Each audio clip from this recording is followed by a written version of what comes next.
Hier, une personne m'a laissé un commentaire sous une de mes vidéos YouTube en me demandant d'expliquer mon métier de ghostwriter. J'avoue que j'ai souri parce que la plupart du temps, quand quelqu'un me demande ce que je fais dans la vie, j'ai droit au même regard. Ghost quoi?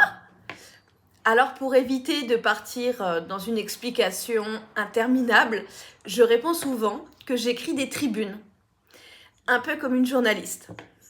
C'est plus simple. Mais la vérité, c'est que mon métier est tellement plus passionnant que cela.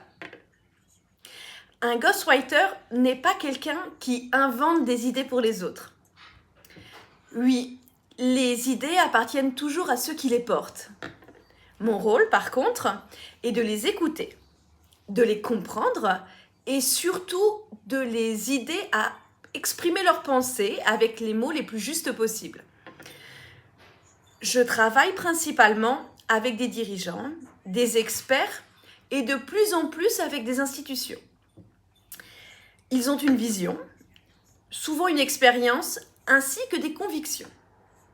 Mais ils n'ont pas toujours le temps, le recul ou parfois la facilité d'écriture pour les partager.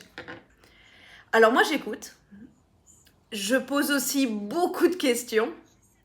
J'essaie de comprendre leur personnalité, leur façon de réfléchir, leur expression et à mes yeux, le plus important, leur valeur. Et puis j'écris. Et lorsque le texte est terminé, il ne doit surtout pas donner l'impression que je l'ai écrit. Non, au contraire. Il doit donner l'impression au contraire que c'est eux qui l'ont rédigé. C'est, à mes yeux, sans doute la partie la plus exigeante de mon métier. Écrire avec la plume de quelqu'un d'autre, sans jamais trahir sa pensée. Il y a aussi une facette de ce métier dont on parle très peu. C'est un métier de l'ombre. Et parfois, je dois vous l'avouer, un métier très ingrat. Pourquoi?